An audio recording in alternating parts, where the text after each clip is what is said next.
there is nothing more challenging to do when you're speaking than go before lunch or after lunch. Before lunch, nobody's listening because everybody's cranky. After lunch, I hope I can keep you awake. So I will do some formal remarks, but I really want to leave some time, significant amount of time for us to make this a little bit interactive. One of the things about these kinds of seminars or presentations in this context, like Techstars is doing, is your ability to have a dialogue with the speakers in a way that really you feel that you're getting tangible value for your time here. And I've been told that you've been going through all of the seminars, you've been defending your projects, which I think is very interesting. So I think that you need to get a dialogue with, at least with me and with my boss, who's coming in the afternoon, to see what is relevant for you. The last thing I want is to have a very formal and bureaucratic speech that you think was nice to give you a bunch of numbers, but really is not relevant to you. So the second biggest challenge is to do a speech before your boss is going to give a speech. Because you don't know how much to say that then he's not going to repeat, and then everybody's going to blame you for saying it first. Or how he wants to do the punchline. So lucky for me, I think Stephanie, who's here with me, got me a copy of that speech. So you will see that in some places I will tell you he will actually expand in some areas. I will talk to you a little bit about VA. He will tell you a lot more about VA.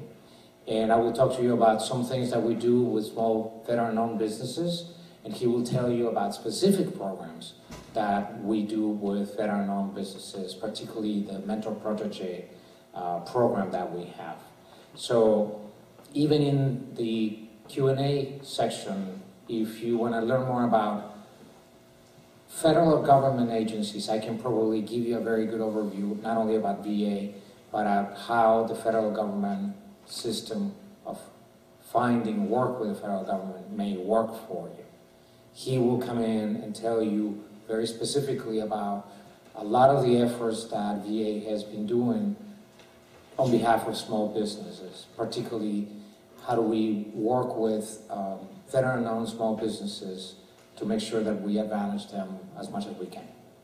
So, with that in mind, thank you for a very short introduction. I always like those, better than long. Second, thank you to Techstars and to all of you for the invitation to be here today. I think this is one of the most tangible, best programs that I've seen so far, trying to get veterans into doing something that you all want to do, which is your own thing. You know, I'm old guard. I have to work for big institutions. But that probably wouldn't work for any of you. So apart from that, always reminded to thank you for your dedication, for your commitment, and for the services that you have provided to our country. That's always a source of inspiration for me and for pretty much everyone that I come in contact with. So today, I'm going to tell you a little bit about VA, and let me start by telling you a little bit about context of why we need small businesses. Small businesses obviously reflect a lot of the values of our nation. And it's becoming increasingly important for veterans to create business opportunities in spite of the tough economic times. But because in light of them, it's more difficult for us to see how the economy is going to get re-energized. We have about 250,000 service members transitioning every year. 9% of the small businesses are veteran-owned. This is information you probably have coming from the Small Business Administration. These 2.5 million veteran-owned businesses employ more than 5 million individuals. In the private sector workforce, veterans are more likely than those with no active duty military experience to be self-employed.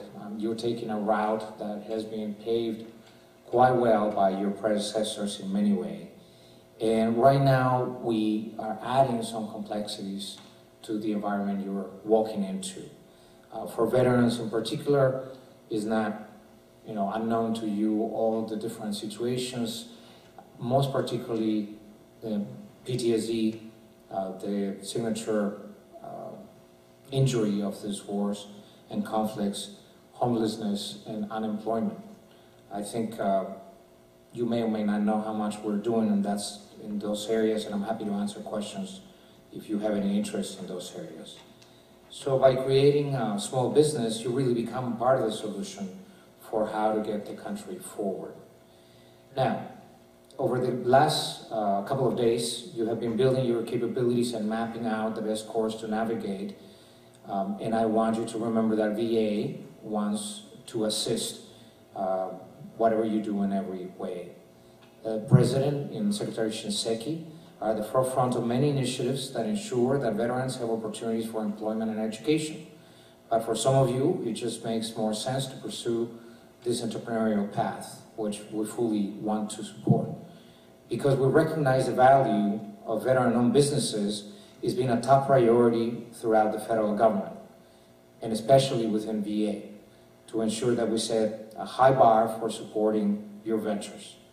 So we have made a significant turnaround at VA in the past 4 years. In 2007, only 10% of our procurement dollars went to veteran-owned small businesses. In 2011, VA awarded almost $3.6 billion to veteran-owned small businesses, 33.7% of our total procurement dollars. That gives you a size of the magnitude. The Deputy Secretary will tell you what VA is about. But just to give you a sense, right now, our total budget is $143 billion. We have 320,000 employees, 286,000 of those in hospitals. Just to give you an idea or some ideas about where we need innovation, products, and services. So this 32% is more than 3 times what we procure for most businesses in 2007, tripling our VA goal of 12%. Of those $3.6 billion, $3.2 billion went to service disabled veteran-owned small businesses. That is more than every other federal agency combined, except for DoD, of course, that has the largest contracting budget. So, we are proud of the progress we made, but we certainly believe that we can do more. The Secretary has taken some measures to hold senior leadership accountable to our 2012 goals. For example, any contract not going to a veteran-owned small business must be reviewed by a senior executive and concurred in by a senior contracting executive. So we're making this the opt-out option, if you will. For the first time, VA has also established small business procurement goals all the way down to the lowest senior executive level that exercises procurement responsibilities. For example, at a medical center or a regional office or a cemetery. We are going to achieve our goals by September 30 this year, and when we do, we will raise our sights again as we have done since 2008. Some of you may be wondering about verification and contracting compliance. And now I'm getting a little bit more tangible in some of the details. While that is always a hot topic when it comes to contracting, and a complicated one, I'm here to tell you that we continue to make every effort possible to make the process as quick as painless as we can. First off, we made incredible progress in shortening the verification time. In the past year, average processing time has gone from more than 130 days to about 60. And we've simplified re-verification process for companies that have not made any significant changes. Waiting times have been reduced to as little as a week. To further streamline this process, we've also added several things. An online application system, expanded customer service help desk hours, on-demand status checks for applications, and determination letters posted online. Now, if you know as little about the procurement system as I do, all of this may be new terminology for you. I'm curious about how many of you understand the procurement, particularly at VA. That's what I suspected. So I'll come back to this, and maybe I can explain to you a little bit more of the subtleties and the sophisticated process that the procurement system is. We've managed to accomplish a lot, but there is still much to do. One priority is to reduce the number of firms that are denied access because they are not familiar with the process or are confused by the regulations. In an effort to prevent that from happening, we've established a verification education program. We've also established a program with VSOs, with Veteran Services Organizations, and other volunteer agencies to provide counseling on verification, as well as our simplified re-verification process. Not only that, but VA has migrated from an annual to a biannual re-verification. This means you won't have to reapply so often and can continue to bid for a longer period of time. Additionally, we have brought in a new team to energize our contracting verification office, an all-veteran leadership team.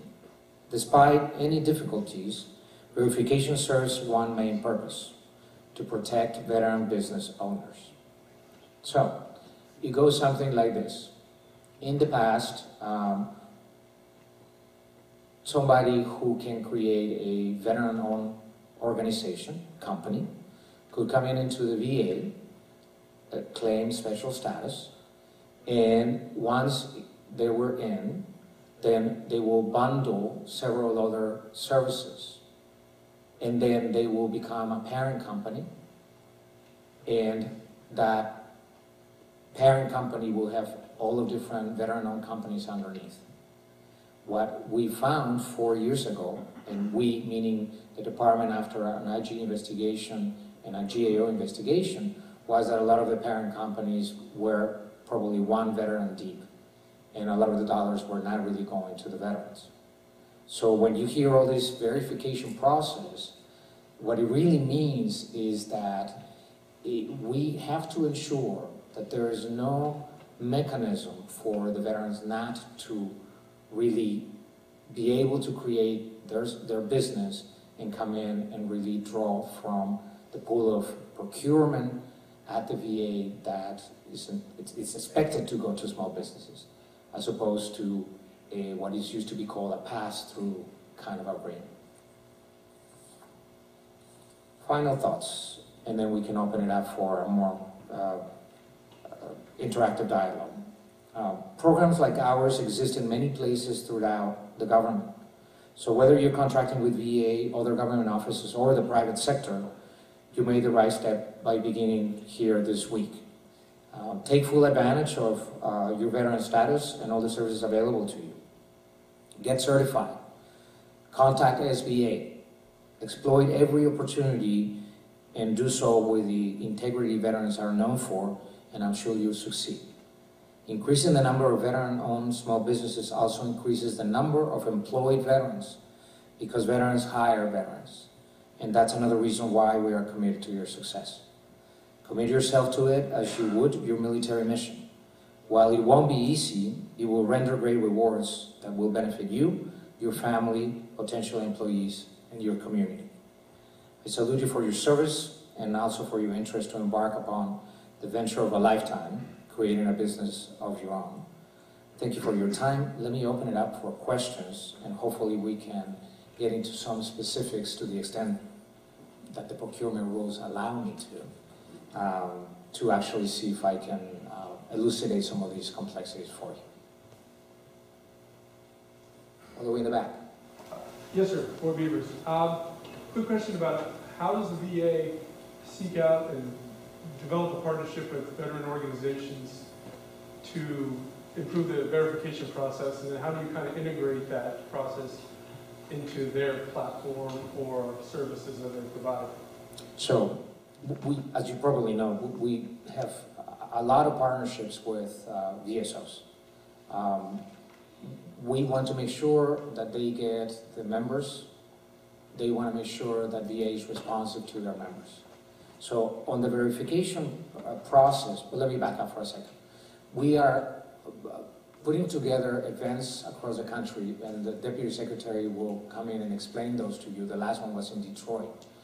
Partly to look at small businesses understanding all the different procurement needs of the department.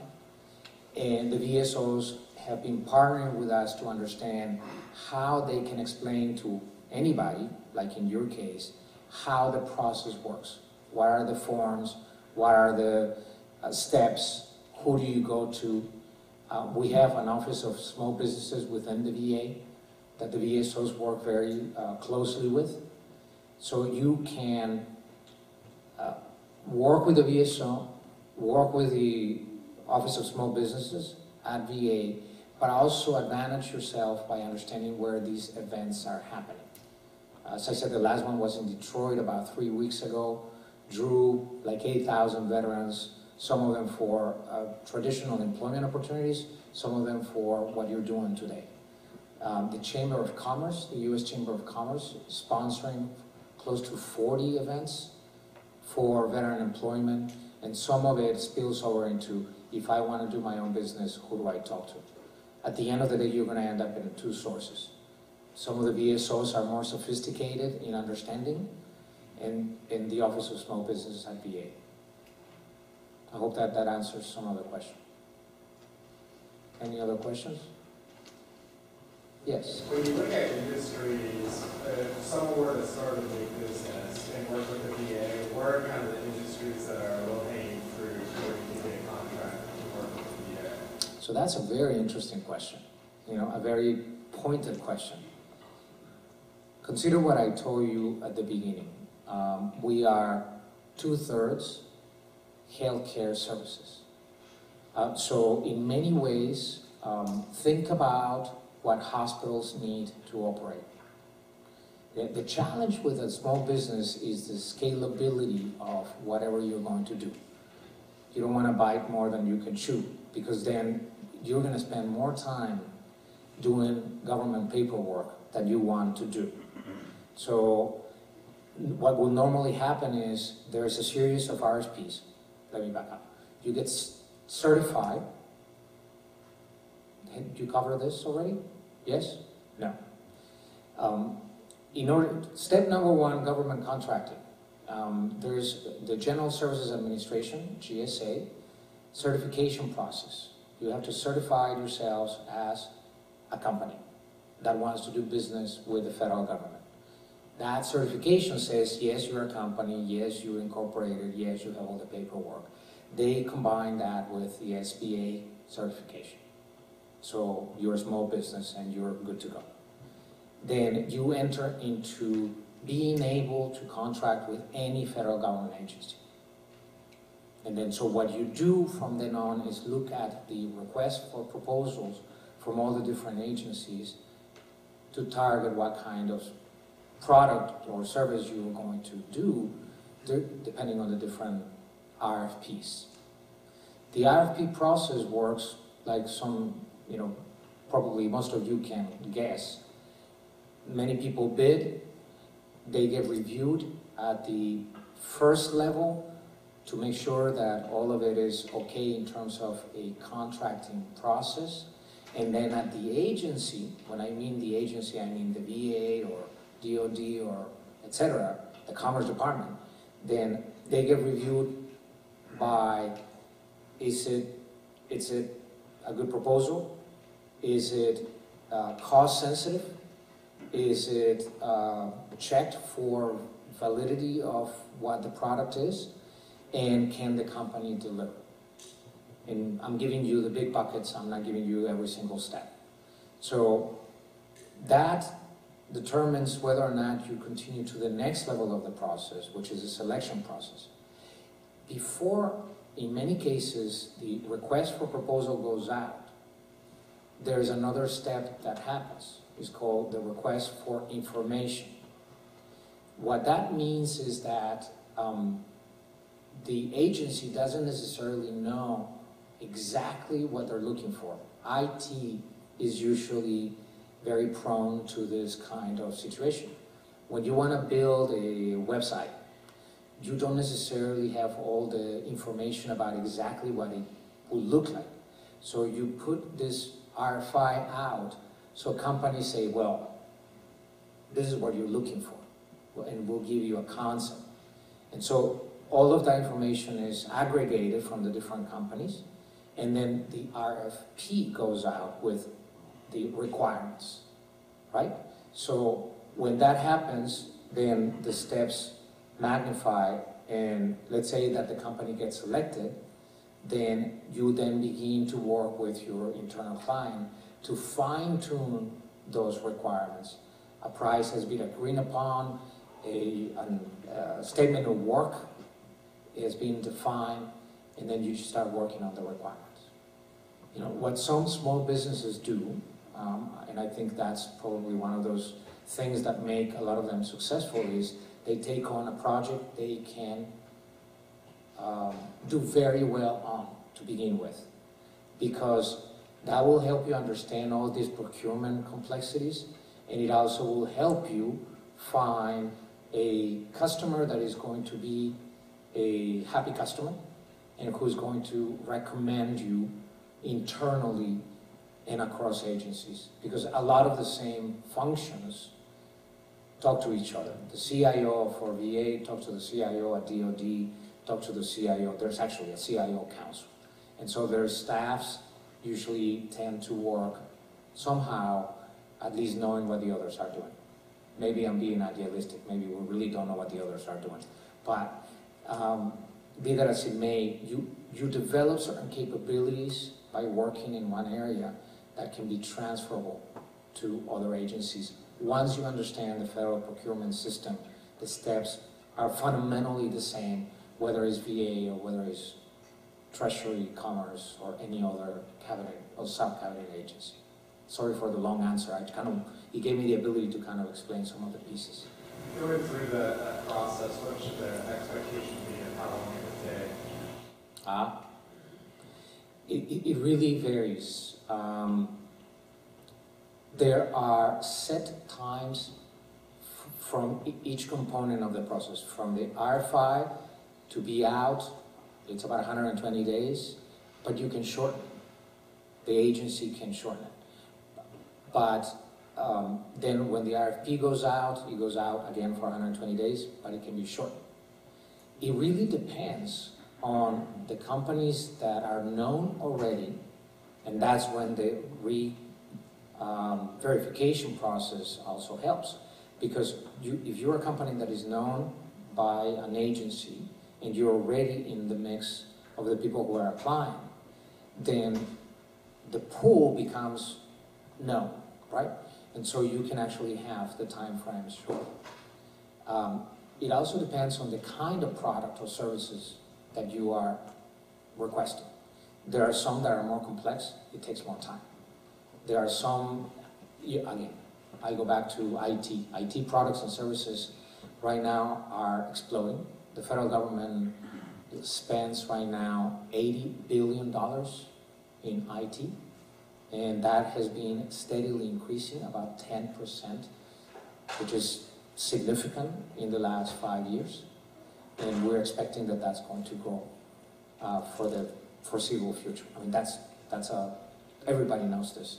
The federal government is lagging behind the rest of the world in speed to acquire and use technology.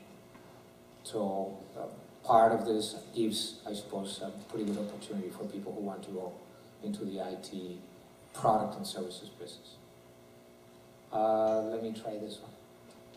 You compounded two concepts there. One is prime contractor, which is one of the most challenges, and then the second one is past performance. Theoretically, in the contracting rules, you should be able to. Is it a higher bar? Yes, because there's no way that you can have that track record. But by the way, this happens whether you're a better known company or not. It happens if you try to get a contract in the private sector and the public sector. I mean, you need those references and experience to prove that you can actually stay within cost, and that you can deliver the product according to the original contract. I don't know if there's a way around it, except just try to, in many ways, probably begin as a sub, and then really kind of begin to move your way to the prime contractor status. There was another question in the back. I mean, it was kind of similar to that question, Sean, is there a program that you're trying to adopt? Because coming from the startup world, you know, companies are younger than 2 years. And I've gotten into that issue where I've had phone calls from the GSA and they'll say, we need stuff. And I say, I'm under 2 years, click. And is there a way, because a lot of the innovations that I see a lot of government organizations, when you increase spending to $80 billion, could really use some of this stuff, but there is really no mechanism to actually apply your services or product to the government just because of a certain few requirements. And I'm wondering, are you sort of putting together programs that allow to introduce those sorts of things to the federal procurement process? So that's a very good question. I think the federal government being so large, there's 2 million people in the federal government right now. Procurement rules get all of us. I can guarantee you sometimes we are as frustrated to trying to get something done and not being able to capture what we see is happening outside because the rules are very, very stringent. They're made for a reason, and what we normally try to do is precisely that, create innovation programs. There is one at VA, it's $150 million, 3 years in a row, that looks into innovation in healthcare, innovation in benefit claim delivery, and devices. So if you look into the bucket of innovation in different agencies, I frankly don't know how some of the others do it, but there's a whole host of innovation programs that also give you seed funds. So for example, we are funding, we gave X number of dollars, I want to say $1.5 million to a small firm to look into how do you make earpieces better. That's one of the things that we consume the most at VA for veterans, for hearing loss, hearing equipment. So they're piloting their work with seed money from VA. We work a lot in a way that we did the process, we constructed the process in a way that that company can then go to a venture capital firm and say, this is what I'm doing for VA, they're giving me this money, can you match it up or can you take me to the next level? So like that, we have funded right now about 54 different products, with the development of apps for PTSD, for TBI. That's the kind of innovation that you will see, at least at VA. It's very hard otherwise to go through the rule of how do you get on the schedule if you don't have the minimum qualifications. I spent half of my career in the private sector. I can guarantee you I've been on the other side. While it may sound contradictory, the successful companies have, from my perspective, two things: persistence and getting this experience somehow, and the ability to keep the dialogue in a way that you are continuously known to some people inside the government who keep you in mind when your product is the exact thing that they need. I don't know how else to tell you without getting myself in trouble with procurement. Some of the teams that came out here from network, like exactly that's exactly what. Let me go in the back and then come back. I was wondering if you could tell me a little bit more about where VA's innovation platform is going. And you all have done some challenges and an office of innovation. My understanding is a lot of the innovation actually happens outside of that office as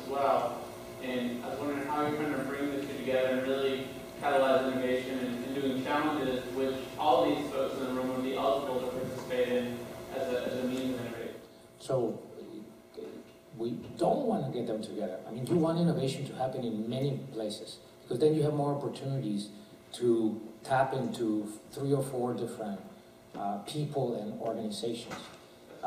I will tell you that that's what you prefer. So we have a fair amount of work in different patient care services and products innovations in the Veteran Health Administration environment. We're talking about 153 hospitals, 800 clinics, is the largest integrated healthcare system in the country. So our major challenges there are building a joint electronic health record with the Department of Defense. We have our own that is actually first in class and has been around for 15 years.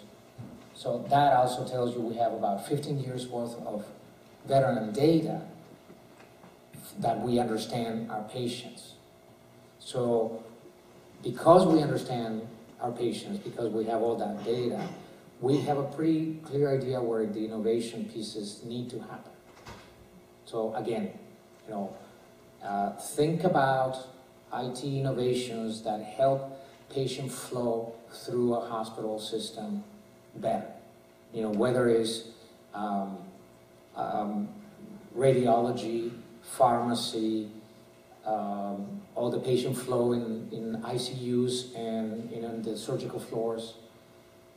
All of those things are basically, for us, either we will prefer to find all of these products off the shelf that we can buy, as opposed to have to create them inside the federal government. That really doubles the time, the effort, and the cost of a lot of these projects. On the benefit side, we are computerizing now a claim system that I'm sure you're all familiar with, has been paper-based up until now. How we move 1 million claims a year in paper is still mind-boggling to me. But so anything you can think about, how do you move those claims through a kind of like insurance claim adjudication and processing system faster, better, that's another big opportunity. So if you just think about what the VA does, look for the opportunities in the services that we need. The innovation fund that Jonah is directing is meant to be an incubator for ideas. And he has 2 components. I mean, if I'm repeating what he told you, then please stop me. There is an internal component in which he's asking for ideas from the employees within VA. So again, to the point that was made before, if some of these employees have talked to you before and they know that you're doing something interesting, this is one opportunity for those ideas to come to the table. And then the second part is externally. We solicit ideas on a 6-month, twice a year, to really see what's outside. The big challenge that happens when we take all of this in, we have an innovation board chaired by the Deputy Secretary, whom you're going to meet later today. Jonah is staffing that, and 4 of us are the board members, the CIO, the CTO, myself, and the head of the Veteran Health Administration. So we get the stack of proposals. We have to, rate them in terms of, we have this much money, how much can we put out there? And it's seed capital.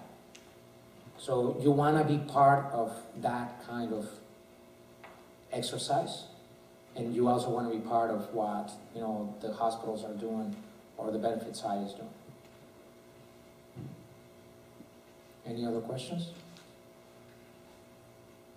Good. Well, I hope I didn't confuse you more than help you. Government contracting is tough. As I said, I've been on the other side, so I can tell you that it's quite a challenge. The golden nugget here, if it's not self-evident to you, is that once you're in, there is a high probability for you to continue building and growing.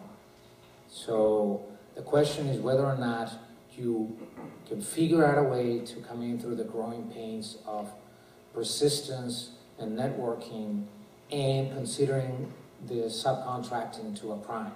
So you can get your experience, your 2 years, all of that. once you're in, my experience has been, this is my third time in the federal government, my experience is you acquire a lot of credibility, a lot of references, which come in very handy when the recertification, the re-verification, the new extensions of the contracts happen. So thank you for your time. As I said, I'm trying to toe the line, not to tell you everything my boss is going to tell you. And if I told you something, please don't tell him that I did. But honestly, he'll give you a little more information about what we call the mentor protege program. And you'll have an ability to explore with him some of the, how do we do that? That is another way. I think I gave you 3 or 4. He'll give you 3 or 4 more about, how do we connect ourselves? How can we then have a company or an executive, walk us through? How do we work with procurement executives inside, that know how to tell us how the rules work and how do we work with the rules? Okay? Thank you very much.